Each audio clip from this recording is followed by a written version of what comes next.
Good morning, good morning, good morning. No need to fast forward. We're going to get started. It's Montina here. Hello to my beautiful friends. I see you, Kai. Good morning, good morning, good morning, good morning, good morning. All right, y'all, let's get this party started. Woo! I tell you what, life is lifing for me, y'all. Life is lifing. Good morning. So, my name is Montina, and I created this daily live inspiration for women that are doing the work, want to do the work, that are married, that want to get and stay married, that want to attract the love they desire and deserve. And I'm going to tell you, this has been a love project for me because I needed it just as much as I needed to share. There are certain times in marriage when you just go in the valley, you're coming up out the valley, you're looking over the valley. And for someone like me that's in a third marriage, I know, oh my God, three. First marriages, you look, 50% of first marriages end in divorce, 67% of second marriages end in divorce, 73% of third marriages end in divorce. Less than 5% of people are crazy enough to do it three times. And I'll tell you, that 73% is so high because when you're marrying later in life, there are a lot of things that you deal with that you don't deal with in your 20s. See, there are different phases, stages, and seasons in marriage, not just in life. We know life, but you kind of expect that marriage in your 20s, okay, you're going to have kids, you're going to have some financial difficulties. Marriage in your 30s, the kids are getting grown, your finances are coming up, and then 40s, 50s beyond, you're like, yeah, life is good. You're probably settled in your career. You probably know what you want to do with your life, right? You've adulted and you don't really understand the seasons and the second set of issues and challenges and problems that you are going to encounter because no one talks about it. So I wanted to come and talk about it. And that's why I created this call.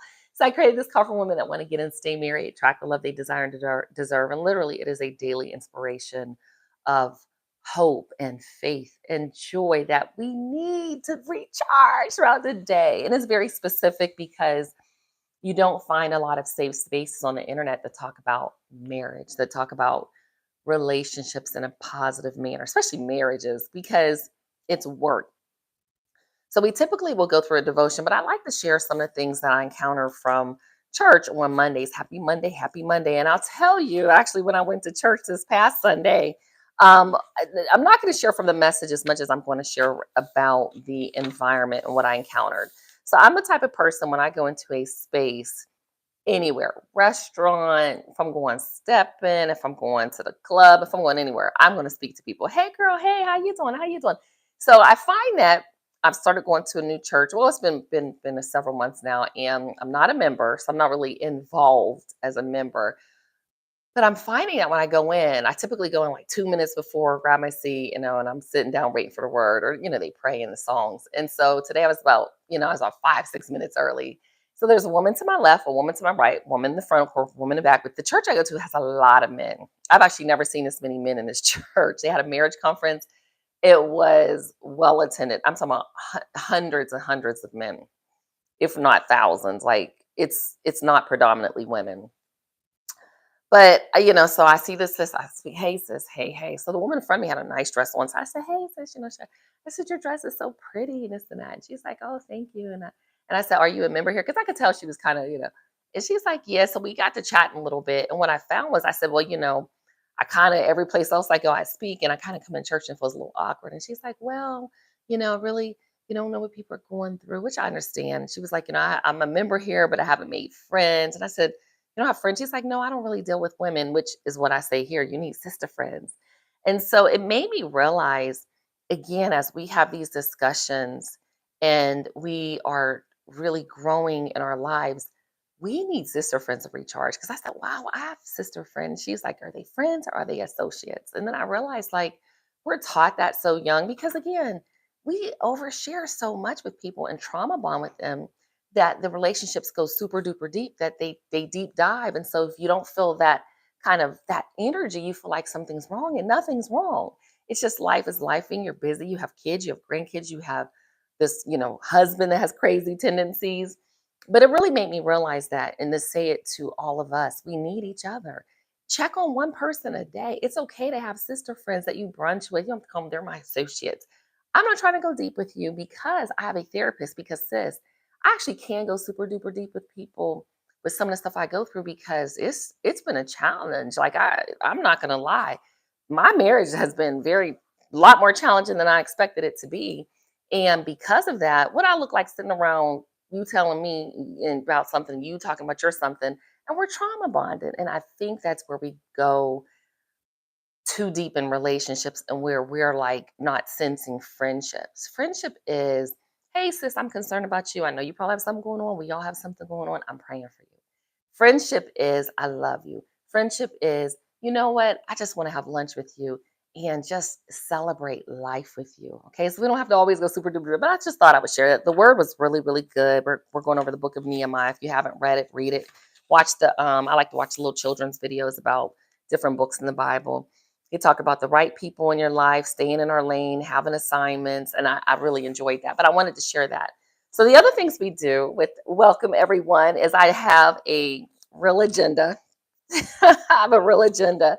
And what I do is just talk about there's support groups for everything, y'all. Recovery, Addictions Anonymous, Sex Anonymous, Love Anonymous. I mean, I didn't even know that till a lady told me what love addictions, narcissistic personality disorders, Alcoholics Anonymous, but there is nothing for married women.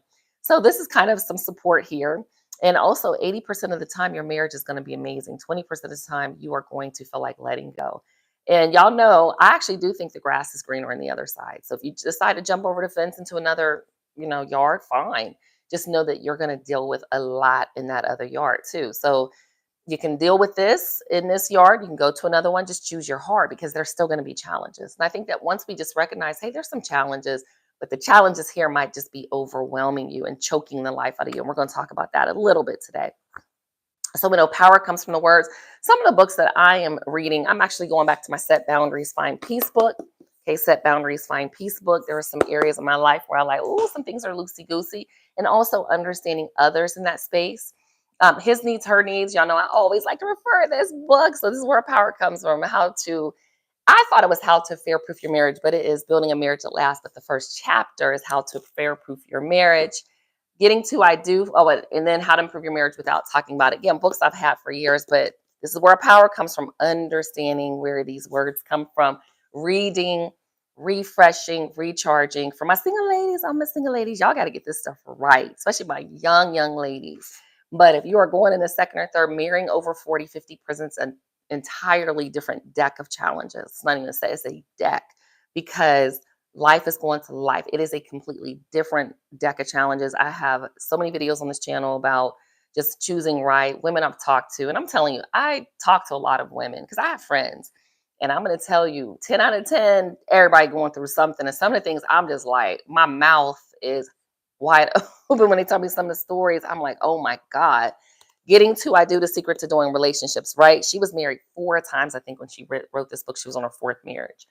So again, people learn, and then we help, y'all try to stay married in your first marriages, because coming out second, third, fourth, fifth, it's not what you think. But like I said, the grass is greener. You just got different obstacles in the way. And again, choose your heart. It just is what it is.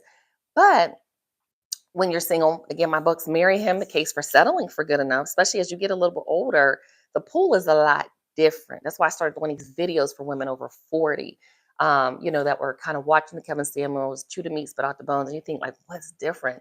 There's differences when you don't have the little kids, when you're dealing with step kids and dealing with step kids, which was the ex's kid and not your husband's biological kid, and they being disrespectful. You're dealing with siblings. You're taking his time, and they wanted his time because he was single for so long. Like, you're dealing with things that nobody brings up. Okay, so we have to start really encouraging each other. We have to provide support for each other, not just Montina out here. Y'all too, form your own support groups and start helping women understand marriage. The other thing is, y'all got to marry smart. This is advice for finding the one. I think she at this time, this is hilarious. I think she's twice divorced. Every book I read, pretty much, if it's not, most of the books I've read are typically divorcees. So again, that just tells you what it is. Marry smart, learn from other people's mistakes.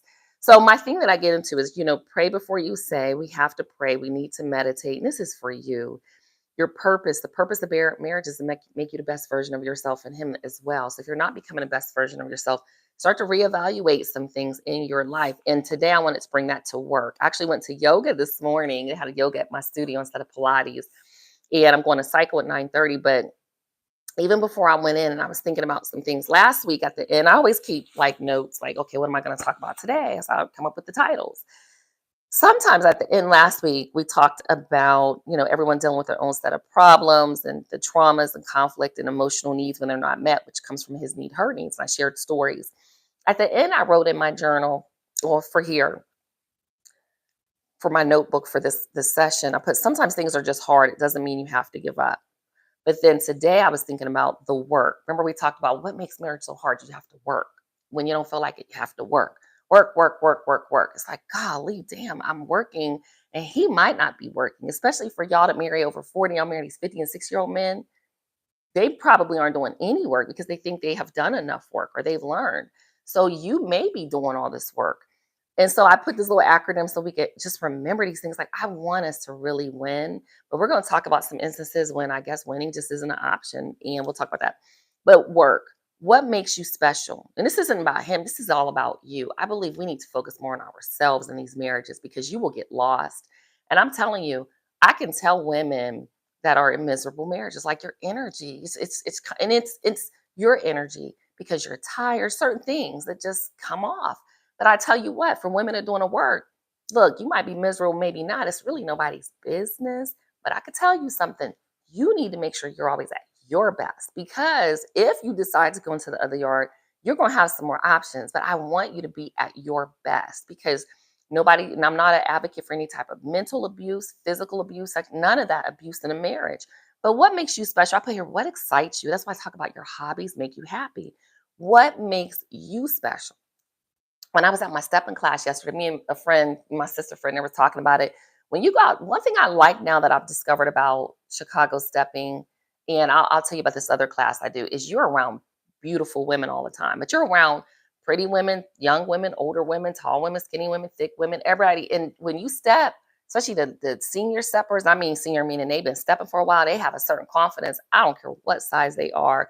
Their confidence is through the roof. And you start learning is really about your confidence. So again, what makes you special? I want you to start concentrating on yourself. Okay.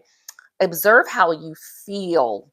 Okay. How do you feel right now in your marriage? How do you feel in situations? How do you feel? Because I want you at your best. Recognize triggers. And I put here abuse. I am not an advocate of staying in any type of abusive relationship or situationship. I'm just going to say that now. You all are watching these things. Get out. Okay. Like for real because there is a time when that's why I say here, you have to stand up for yourself or you can really lose yourself. And if you can't get out now, I'm going to say this right, at least have a plan. Start thinking about, okay, how do I now build up my self-esteem and confidence? Because I have to make a certain plan. And the reason I'm saying these things is because I have real conversations with women and some of this stuff is just not okay. I'm not saying, well, you got to do all this work and do all these things and you're being abused. That's not okay. So I put here triggers. Recognize if you feel scared, panicked, anxious, or unsafe, elevated heartbeat, sweating and difficulty breathing, feeling like you have no control over your emotions, urge to run away, escape, and avoid other avoidant behaviors, rumination or negative automatic thoughts. That's why I'm a huge advocate for therapy. These men will drive you crazy for real. Therapy will help you understand what you are dealing with. So recognize that and I put keep with ellipsis, dot, dot, dot. You keep focused. You keep in your right mind. You keep fit. Okay, y'all know I call this the finest wives club. You keep your femininity. You keep your friendliness. Because if he takes you there, honey, finest, fit, feminine, friendly, you have fun. Be interesting. Read the books. Share information. Be nice. Be soft. Exciting. Get your energy levels up. Take your vitamin D. Take your vitamins. Okay, take different things. Trauma free. You have to do the work to turn what's hurting into something that's healing. And he may not.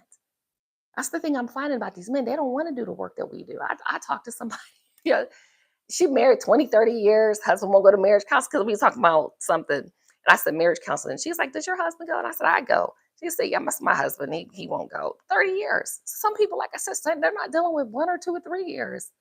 So again, that's why I say this 80% of the time, look at the marriage. It's probably okay. But them 6 days out of the month, out of 30 days, you're probably like, oh my God. Okay. And again, 80-20 rule, 30 days out of the month, 24 days are great and 6 days may not be. But if that's teetering up to 50-50, okay, 20% of the time it's good and 80% of the time it's bad, start evaluating things, y'all. We got to start being smart about these situations. So I wanted to bring up Judge Mathis's, Greg Mathis's wife, because her name's Linda Reese. Let's let me look up her name because we don't even know her name. 39 years you filing divorce. People are like, I wonder why, I wonder why. It ain't none of our business. But that says a lot. That's why I said, oh my God. It says a lot, y'all. That's why I'm like, I wish some of the older women would just come older than me.